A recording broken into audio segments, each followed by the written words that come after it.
I learned a lot from Van Damme. A huge fan of John Woo, his early movies. Then I had kind of connected with him. I got to see an early cut of The Killer before it came out, before Death Warrant was shot, right around the same time, which was a big inspiration. You're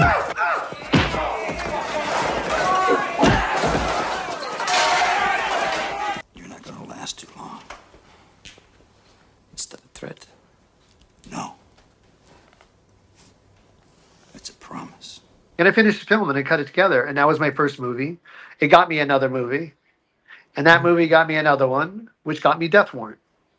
And then Interesting. Death Warrant, from a little movie that I shot called To Die For. I got Death Warrant because Van Damme liked it. Really? And Did you know him prior or something? had never met him. Oh Had wow. never met Okay. him, but You somehow just- or another he had seen that movie. It got some good reviews, and somehow, some way, he couldn't get into something. He was playing in a little theater, probably somewhere, and he went to see that, and he liked the movie. Interesting. Okay. So they get a hold of me. I meet with him, and he's like, "I want you to direct my movie."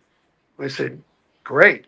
Who's it for?" It's for Canon Films, and then David Ladd, who was one of his brother Alan Ladd Jr. ran MGM, and they had bought this company called Path A, which was part of Canon, and he pushed for me, and it just so happened his wife, coincidentally, so all these things work together, was in a movie I worked on called Rock and Roll High School for Roger Corman. Day Young was in it, and so she was with him. Goes, I remember that guy. He was a production assistant on blah blah blah. I love him, right? So next cool. thing, all the right pieces came together. Had a great interview with Van Damme, and next thing you know, I'm directing my first big movie, which was going to be a Canon like Path A release. They liked it, and they released it on MGM, which was a huge break for me. Were you excited to mess with the genre, or did you care at that point? You were just trying to make stuff. Like, what's your favorite genre? Because you work on this Death Warrant, but you seem to be doing the action stuff. Well, I a huge fan of John Woo, his early movies. Okay. Yeah. So I already was like, watching these movies on cassette tapes at my friends, and we just love those movies. I mean, A Better Tomorrow, Hero Shed No Tears, The Killer, $30 Million Baby, all those movies we loved. And later he does Hard Boiled, which was amazing. The Killer was made because then I had kind of connected with him somehow or another, being just a fan, a fan of his work. So I got to see an early cut of The Killer while I was doing before it came out, before Death Warrant was shot, right around the same time, which was a big inspiration to me. And then I got to meet like crew that was other crew people that were like my stunt team was amazing. Gary Chang, big fan of all those movies. I was a fan of Van Damme's Bloodsport. I love that movie. Thought it was very good, which was also inspired by those movies. So we had something in common. And my thing with and David Goyer wrote the script, and David Goyer went off to do A Batman bunch of stuff. Begins. Yeah. He's just very prolific now, but this was his first movie. So we were all basically hanging out in living rooms watching these old movies, just inspiring ourselves. And I go, we have a really good, interesting story here, but this action's got to be, it's got to be visceral, and it's got to be real, and it's just got to feel kinetic, and it's got to be the new type of action. It can't be the old action movies. This is not French Connection. This is a martial arts movie, so we have to think about it in quick cuts, quick shots, and literally, David Goyer's script was this amazing fertile ground, and then what we did, and giving Van Damme a ton of credit, that's something giving Van Damme a ton of credit, we would go in with the stunt team and figure this stuff out, and then we had to hire, our ultimate, Patrick Kilpatrick. They kept pushing like famous bad guys on me, and I didn't want that. I wanted somebody fresh, somebody new, and somebody really, really scary. So Yeah. we found Patrick Kilpatrick, which I think was the glue to make this thing interesting and pulpy and fun, Yeah. and over the top, which it needed to be, and and luckily we had found him because he was the ultimate bad guy. I still know him, by the way. He's a good friend of mine. Really, that's cool to Like, keep those kind of relationships throughout the years. yeah, no, he's a lovely guy. In fact, he got projects, and he's always got projects. I got this project. He's always has the same enthusiasm, and he looks the That's same. Looks exactly really. the same. Yeah, he still looks How like a old, kid. how old is he now? I don't even know. He's got to be in his late He's 20. 60s, I would Good think. to see I'm 20. That's what he'll I have say. I have no idea. I have no idea.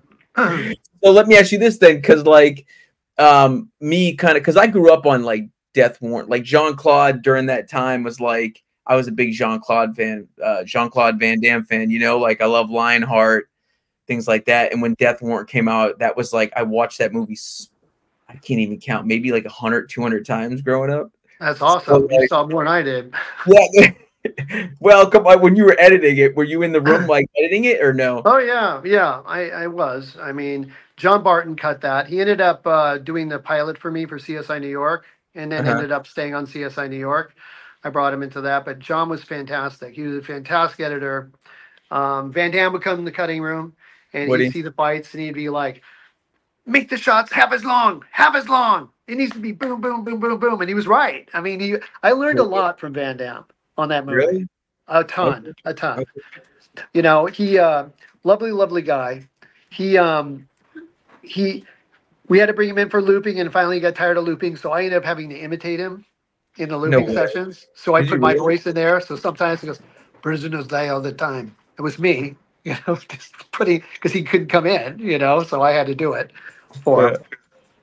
Van Damme was interesting. He would come in every day with he was very like into just he wouldn't drink water out of a plastic water bottle, only glass. He was Really? very, very meticulous, always had a briefcase with him. And we're like, what's in that briefcase? What the hell Million could be dollars. what is in this briefcase? Exactly. Finally he left once and we looked inside. It was filled with pens. No He way. must go to everywhere and take pens, filled with pens. Expensive ballpoint pens, Schaefer pens, you name it, silver pens. He was a collector of pens. Only You're pens messing and a with me. couple of pages in a script. Really? Are you messing with me or is that real? That's surreal. You can Wow. ask him if you ever Okay. talk to him. Interesting. Maybe one day, maybe I'll get him on the pod, but Yeah, um, that's but I interesting. loved So him. I what's loved the him. pitch then? He was amazing to work with. Mhm. It was a great collaboration. Our stunt coordinator was lovely. Everybody on board. Russell Carpenter, our DP, could not have been more generous. And we just had a blast. It was a lot of fun. It was hard work because we were Mhm. shooting late hours, 20-hour days, but we got it done. And then I was over in Russia when it opened, and a good friend of mine goes, Death Warrant is only opening in what 800 theaters, and it opened to like $6 million opening weekend. He goes, "Your movie's open to 6 million." That was huge back then. $6 million, and Yeah. it was like amazing. And I'm like, "Oh, is that good?" You're thinking because I'm just into making these things, Yeah. not doing all the paperwork and everything goes along with it. Interesting. What was the budget on that? Do you know? Well, it says on IMDb it's for something, but I can't imagine it being over a little over that much over a million. Really? So Yeah, kind of embellished it a little bit. they embellish it so they can sell it foreign and all that. And I can say that now since it's been out for a while, but it definitely wasn't made for 4 million. Interesting. Let me ask you this though: does Jean-Claude like the slow-mo shots? Because I've heard he likes things to be more slow with the fights.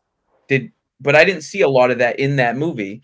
Well, I told Yeah. him I told him, I mean, the slow motion shots are manufactured in editing rather than using shooting 60 frames, 90 frames per second. Mhm. But he insisted near the end, a couple of shots there, like right when the Sandman gets shoved into the furnace, Mhm. that slow, and it worked. I think it worked for him getting kicked in there. But I didn't want the slow motion shots in there. Um, John Woo didn't use him a lot, and then, again, such a huge fan of his that I didn't want to. I didn't want to do that. I wanted to feel organic, raw, and edgy. So I went for that look, for that feel.